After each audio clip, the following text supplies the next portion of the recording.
New Relight opticals and computerised I clinic. हमारे यहाँ Sarojini hospital के आई स्पेशलिस्ट डॉक्टर अवेलेबल। अपनी आंखों का मुफ्त मुआयना करवाइए। जी हाँ। अस्सलाम वालेकुम नाजरीन, 7H न्यूज सच को रखे आपके आगे। सैयद शाह अहमदुल्लाह हुसैनी ने यह कहा कि शहर के मुख्तलिफ इलाकों में करंट रहता ही नहीं, बार बार जा रहा है और आ रहा है। तो आप अच्छी तरह जानते हैं ये बीआरएस की गवर्नमेंट नहीं, कांग्रेस की गवर्नमेंट है। 10 साल तक जो बीआरएस थी कभी ऐसा नहीं होता था, लेकिन आज सारे शहर का यही हाल है। इस पर सैयद शाह अहमदुल्लाह हुसैनी ने क्या कहा, सुनते हैं तफसीलात। हमारी कॉन्स्टिट्यूएंसी में इलेक्ट्रिसिटी का बहुत प्रॉब्लम हो रहा। हर आधे घंटे को खोल रहे हैं, बंद कर दे रहे हैं। लैपटॉप, कंप्यूटर सब इलेक्ट्रिकल शॉक हो जा रहे हैं। डिपार्टमेंट वालों को बोल बोल के सबर खत्म हो जा रहा। एमएलए साहब और कॉरपोरेटर साहब ना तो रहते ना फोन उठाते, कामा पूरे चौपट हो रहे। अब बेकारी में क्या करेंगे? फिर लोगों के भी बेहिसाब मैसेजेस आ रहे हैं, भाई किधर है, ऑडियो वीडियोस क्यों नहीं बना रही। तो सोचा चलो हॉट टॉपिक कवर करेंगे।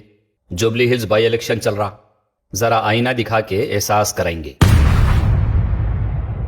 ये जो जुबली हिल्स बाई इलेक्शन चल रहा, 3 साल की एमएलएशिप रहेगी। कोई भी जीतो कोई भी हारो, आवाम को कुछ भी फर्क नहीं पड़ेगा। लेकिन जो भी पार्टी जीतेंगी उसको नेक्स्ट इलेक्शन में फिर से जीतने का माइलेज मिलेगा। मुकाबला खुले तौर पे बीआरएस और कांग्रेस के बीच का है। ऐसे में हमारी एआईएमआईएम बगैर इलेक्शन लड़े के बीच में घुस गई और जुबली हिल्स के करीब 1 लाख मुसलमानों को कांग्रेस का साथ देने शिद्दत से कैंपेन चला।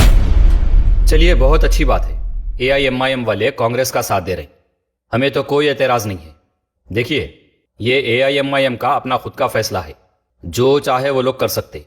हम मुसलमानों को उनकी सियासी पॉलिसी पे बोलने का कोई हक नहीं है। लेकिन जब वो उनकी सियासत हमारे मजहब से जोड़ देते तो फिर मुसलमान होने के नाते हमको भी पूछना पड़ता कि जब जुबली हिल्स से एक मुसलमान मोहम्मद अजहरुद्दीन कांग्रेस की जानिब से इलेक्शन लड़ते हैं तो एआईएमआईएम भी वहां से मुसलमान के अगेंस्ट में इलेक्शन लड़ने ठहर जाते। एआईएमआईएम खुद मुसलमान को हराने के वास्ते बड़े बड़े दावे करते कि इलेक्शन लड़ना हमारा काम है, हमारा कॉन्स्टिट्यूशनल राइट है। मुसलमानों अब तुम्हें डरने की जरूरत नहीं है, हम तुमको लीडर बनाने आए हैं, हमारा काम इलेक्शन लड़ना है, हार और जीत अल्लाह के हाथ में है। और आज जब जुबली हिल्स से कोई मुसलमान मैदान में नहीं है तो एआईएमआईएम इलेक्शन नहीं लड़ती। अब कॉन्स्टिट्यूशनल राइट याद नहीं आता, या फिर हो सकता अब अल्लाह पे भरोसा नहीं रहा। चलिए आइए दूसरे पहलू पे आते हैं। देखिए यहां पर यह सब बताने का मकसद यही है कि एआईएमआईएम कभी भी अपने काम और अपने मैनिफेस्टो पे इलेक्शन नहीं लड़ती। हमेशा हमारे मजहब का कार्ड खेल के दीनी जलसों से सियासत और सियासी जलसों से अल्लाह रसूल, नारे तकबीर, ला इलाहा इल्लल्लाह के नारे लगा के मुसलमानों को कॉन्स्टिट्यूशनल सिस्टम से अलग कर देते। इसीलिए मुसलमान होने के नाते यह सब बताना और पूछना पड़ता। जिसकी सियासत उनको मुबारक, मेरे मजहब की भी मेरे लिए बहुत अहमियत है, वरना किसी पॉलिटिकल पार्टी से हमारा कोई मतलब नहीं है।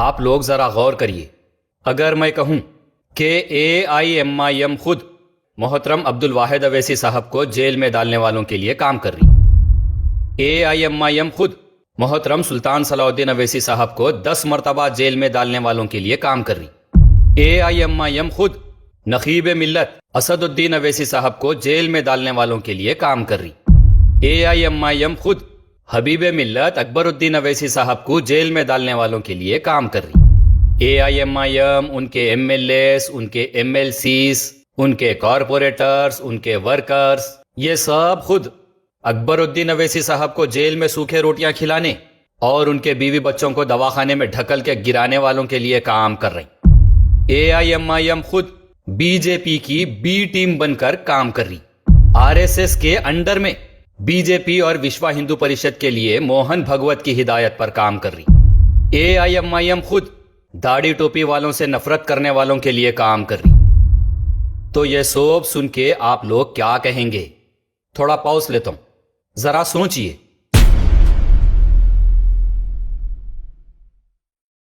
सोच लिए आप लोग? देखिए मेरे से जातियत पे आके बीजेपी, कांग्रेस, आरएसएस का हूं, मुनाफिक, गद्दार, मीर सादिक, मीर जाफर हूं, ये सब हवा में कहने से कुछ नहीं होगा। मेरे को गालियां देने से भी कुछ नहीं होगा। हकीकत को फेस करने का दम होना। मैं अभी जितने बातें बताया, यकीन क्यों नहीं करेंगे आप लोग? अगर आपको यकीन दिलाने यही बात अगर मैं दाढ़ी टोपी में जलसा रहमतुल्लिल आलमीन से ठहर के कहूं, तो फिर आपको मुसलमान होने के नाते मानना ही पड़ेगा, क्योंकि मजहबी जज्बात जुड़ जाते। तो इसी तरह मुसलमानों को यकीन दिलाने रिलीजियस कार्ड खेल के मजहबी जज्बात में लाके अल्लाह, रसूल, नारे तकबीर, तेरा मेरा रिश्ता क्या, ला इलाहा इल्लल्लाह चीख के मुसलमान होने के नाते अपनी हर बात पे भरोसा दिलवाया जाता।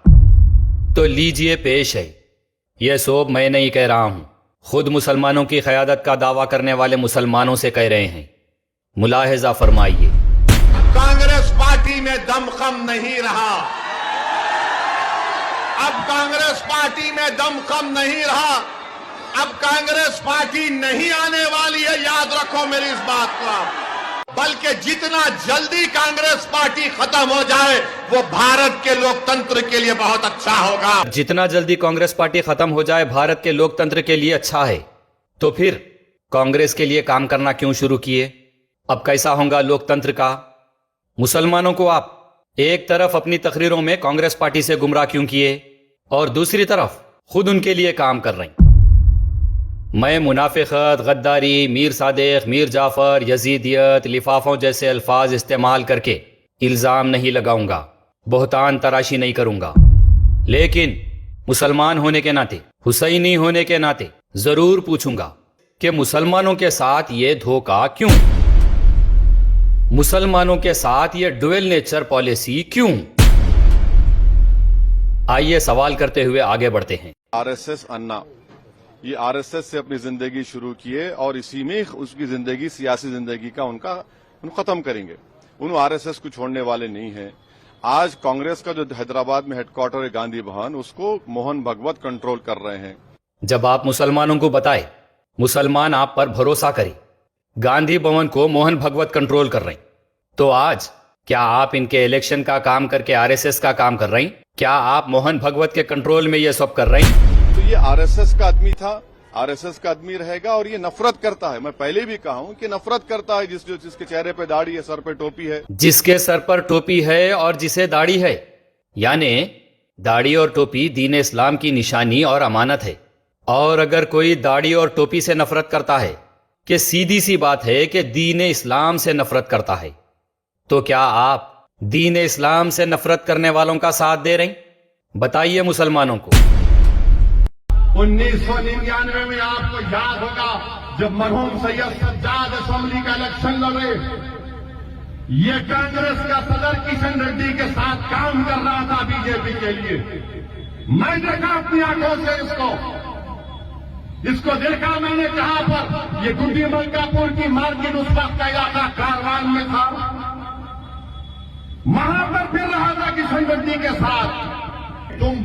तुम्हारी जवानी में तुम एबीवीपी में थे, वहां से निकलकर तुम गए आरएसएस में थे, फिर तुम बीजेपी में आए, फिर बीजेपी में फिर तो आरएसएस ने कहा कि नहीं अब तुम चंद्रड़ू के पास चले जाओ जो जेल में है।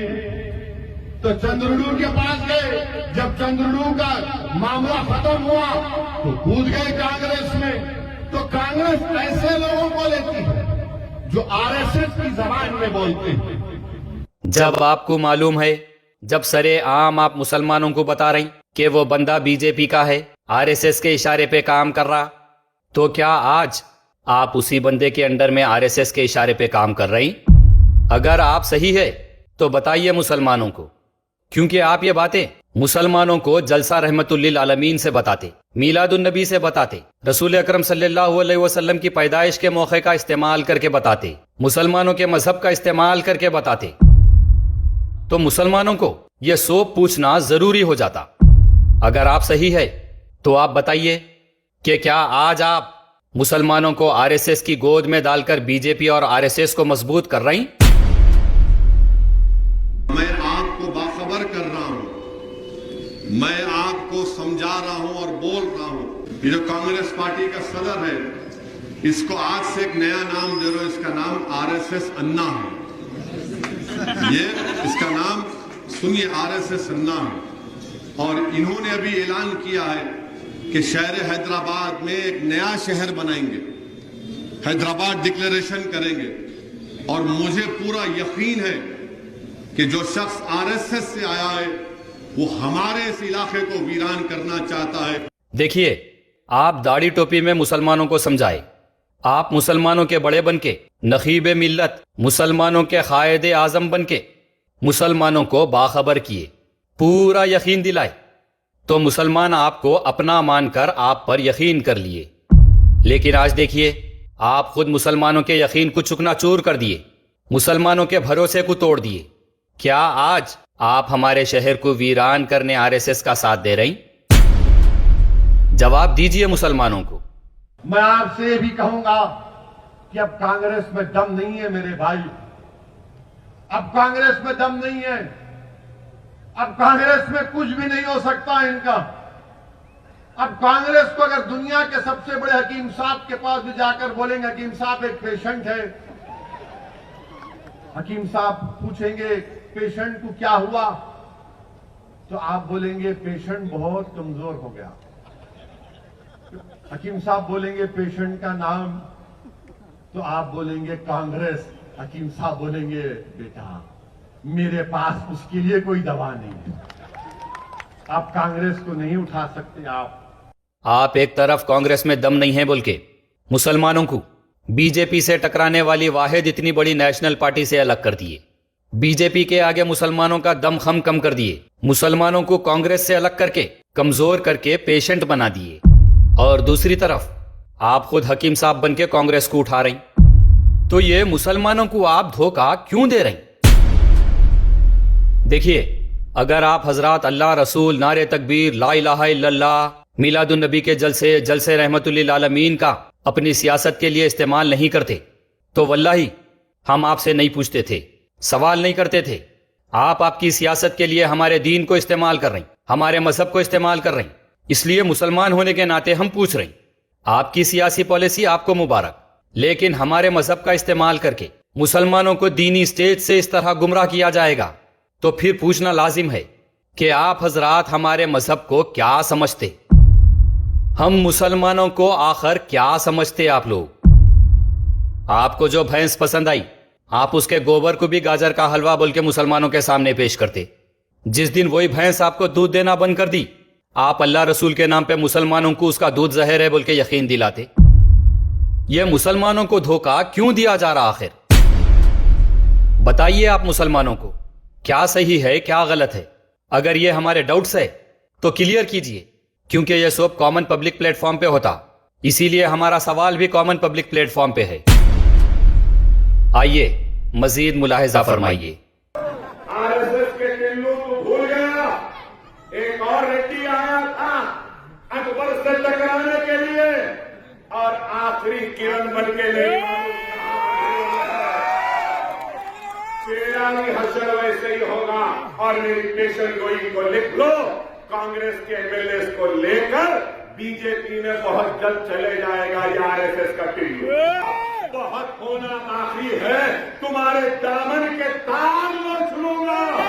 मोहतरम भाई, आपकी पेशेंट गोई को सोब लिख के रख लिए, मगर वो गलत साबित हो रही। कांग्रेस के एमएलए को लेके कोई भी बीजेपी में तो नहीं गए, लेकिन आप लोग अपने एमएलए, एमएलसी और कॉरपोरेटर्स को लेके जिसको आरएसएस का बोले उनमें शामिल हो गए। आपकी पेशेंट गोई पूरी उल्टी पड़ गई, पूरे दामन के तारा अपने गले में पड़ गए। हमारी बेबसी और लाचारी का शिकार बनाने का जिम्मेदार कांग्रेस है, यही कांग्रेस है। हिंदुस्तान के पार्टीशन का जिम्मेदार यही कांग्रेस है। 55,000 किसानात के जरिए हमारे आबादियों का हक के खेल में तब्दील करने वालों का नाम कांग्रेस है। यही कांग्रेस है जिसने बाबरी मस्जिद का ताना खोला, यही कांग्रेस है जिसने शिलान्यास करवाया, यही कांग्रेस है जिसने बाबरी मस्जिद को शहीद किया। तो फिर क्या आज आप लोग मुसलमानों को बेबस और लाचार बनाने कांग्रेस का साथ दे रही? क्या फसाद के जरिए हमारे आबादियों को राख के ढेर में तब्दील करने साथ दे रही? बाबरी मस्जिद को शहीद करे सो खुशी में आप लोग कांग्रेस का साथ दे रही। यही कांग्रेस है जिसने अब्दुल वाहिद ओवैसी को 11.5 महीने जेल में डाला। यही कांग्रेस है जिसने 10 मरतबा सालार को जेल में डाला। यही कांग्रेस है जिसने दक्कन मेडिकल कॉलेज को बंद करने के लिए सिराज शंकर राय जैसे वकील के खिदमत को हासिल किया। यही वो कांग्रेस है जिसने अकबरुद्दीन ओवैसी को जेल में डाला। यही कांग्रेस है जिसने तड़पते हुए अकबरुद्दीन ओवैसी जो जेल में बेहोश होकर गिर गया तो उसको दवाखाने और इलाज से महरूम रखा। यही वो कांग्रेस है जिसने अकबर ओवैसी को जेल में सूखी रोटियां दी। यही वो कांग्रेस है जिसने अकबर ओवैसी के बीवी और बच्चों को दवाखाने में धक्के मारा था, गिराया था। यही वो कांग्रेस है जिसने असदुद्दीन ओवैसी को गिरफ्तार किया। अरे ये वो कांग्रेस है जो इंसानियत के काफिलों को दरिंदों से बदतर लूटती है, तबाह बर्बाद करती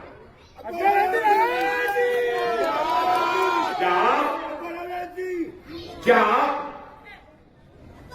अपने खानीन को तकलीफ देने वालों को माफ करेंगे? क्या आप इनको वोट दें? बकौल आप ही के जो आपके दादा हजरत को 11.5 महीने जेल में डाले, आप वो लोग का साथ कैसे दे सकते? जिसने आपके वालिद मोहतरम को 10 मरतबा जेल में डाला, उनका साथ कैसे दे रहे हैं आप लोग?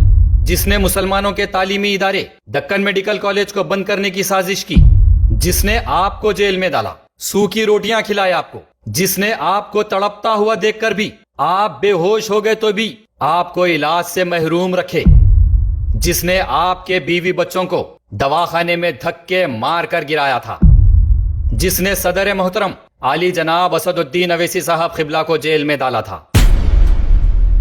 आज आप लोग उन्हीं का साथ कैसे दे सकते? कैसे उनके लिए काम कर रहे हैं आप लोग? ये आप ही के अल्फाज है, इसलिए हम आपसे ही पूछ रहे हैं, जवाब दीजिए आप मुसलमानों को। आपके एमएलए, एमएलसी, कॉरपोरेटर्स और खुद असदुद्दीन अवैसी साहब कांग्रेस का साथ कैसे दे सकते? क्या इन सब को आपके तकलीफ का एहसास नहीं है? क्या आपकी बात पे इनको यकीन नहीं है? या फिर ये सब हमारे इंसानियत के काफिलों को दरिंदों से बदतर लूटने और तबाह व बर्बाद करने की गर्ज से कर रहे हैं? ये सब आपके ही अल्फाज है, जिसके बरअक्स आप लोग खुद काम करके मुसलमानों को बता रहे हैं। तो फिर आप बताइए कि आप लोग के तकारीर के, आप लोग के अल्फाज के मुसलमानों के आगे क्या वैल्यू रह गई? आपकी बात पर आप वादा लिए मुसलमानों से कि अपने कायदीन को तकलीफ देने वालों को वोट नहीं देंगे, फिर आज आप लोग ही कैसा मुसलमानों को धोखा दे सकते? आइए और देखें। रेवंत रेड्डी आरएसएस का और आज कमजोर होती हुई बीजेपी को ये एहसास हुआ कि तेलंगाना में हम तो कामयाब नहीं हो सकते, तो क्या करना? माहिदा किया, सौदेबाजी हुई कि आरएसएस वाले को कांग्रेस का सदर बनाओ, आरएसएस भी काम करेगी, विश्व हिंदू परिषद भी काम करेगी, और इस आरएसएस वाले को चीफ मिनिस्टर बनाना। मेरे प्यारे और मोहतरम भाई, आपको जब सब अंदर की प्लानिंग मालूम है, बीजेपी का माहिदा हुआ, सौदेबाजी हुई और आरएसएस वाले को कांग्रेस का सदर बना के सीएम बना दिए, तो क्या आज आप लोग मुसलमानों को आपके साथ लेके बीजेपी, आरएसएस और विश्व हिंदू परिषद के लिए काम करो बोल रही? दीजिए जवाब मुसलमानों को। आइए और एक पेशे खिदमत है। अरे आज बता है कांग्रेसी गुलामों, इंदिरा गांधी दारुसलाम को आई थी, मजलिस गांधी भवन को नहीं गई। दारुसलाम की चौखट की धूल चाटने पर मजबूर इंदिरा गांधी हुई थी। लिख लो मेरी बात को, खुदा की कसम, अकबरुद्दीन ओवैसी, ये सोनिया गांधी, ये राहुल गांधी, ये जितने भी गांधियां, उनके गुलाम जितने भी हैं, उनको दोबारा दारुसलाम की चौखट पे जबान को चाटने पर मजबूर कर दूंगा। अब इनको मैं नहीं छोड़ने वाला। असद साहब की जरूरत नहीं है, पूरा हिंदुस्तान में इनका पीछा मैं करूंगा, ताक़ुब मैं करूंगा। बड़ी धूम से नरेंद्र मोदी के साथ इस कांग्रेस का जनाजा भी उठाऊंगा। देखिए, आप मुसलमानों को लिख लो बोले तो सोब मुसलमाना लिख लिए। आप खुदा की कसम खाए कि सोब को दारुसलाम की चौखट पे जबान को चाटने पे मजबूर कर देंगे। अब सोब बुढ़े होने को आ गए, लेकिन आप जो कसम खाए वो अभी तक पूरी नहीं करी। अब सोब लोग 300-400 साल की उम्र तो लेके नहीं आए। ये कसम आपकी पूरी कब होंगी? वो कसम पूरी होना तो दूर की बात, आज देखा यह जा रहा कि जिसको आप दारुसलाम की चौखट पे बुलाने की कसम खाए, आप लोग खुद उनके पास जाके उनसे गले मिलके उनके लिए काम कर रही। बड़ी धूम से जनाजा उठाऊंगा बोले आप। सोब लोग सुन के थालियां भी बजाए, नारे भी लगाए, सीटियां भी मारे। लेकिन इधर देखे तो आज आप लोग ही उनके पैम्पलेट्स उठा के उनके ही हाथ मजबूत करो बोल के फिर रही। अब आप खुद बताइए, ऐसे खसमों का मुसलमाना अब क्या करना? मुसलमानों को आप लोग दीनी जलसों से मजहब के नाम पे झुंझुना बना के रखे हुए हैं। जब चाहे हमारे मजहब के नाम पे बजा दे रही, जिसके ताल्लुक से जो दिल में आया वो बोल दे रही। यकीन दिलाने के वास्ते दीनी जलसों का इस्तेमाल कर रही, अल्लाह रसूल के नाम का इस्तेमाल कर रही, मुकद्दस नारों का इस्तेमाल कर रही। फिर देखे तो वो बात के ऊपर खुद कायम नहीं रह रही। मुसलमान कौम बोल के पूरों से अलग करके अपना पपेट बना के रख रही। जब चाहे, जैसे चाहे, जिसके लिए चाहे हम मुसलमानों का इस्तेमाल कर ले रहे। तो बराए मेहरबानी बताइए कि आप लोग हमारे मजहब और हम मुसलमानों को आखिर क्या समझते हैं? क्या हम हैदराबाद के मुसलमान क्या हकीकत में इतने बेवकूफ है, इतने हॉल फिट है हम मुसलमान?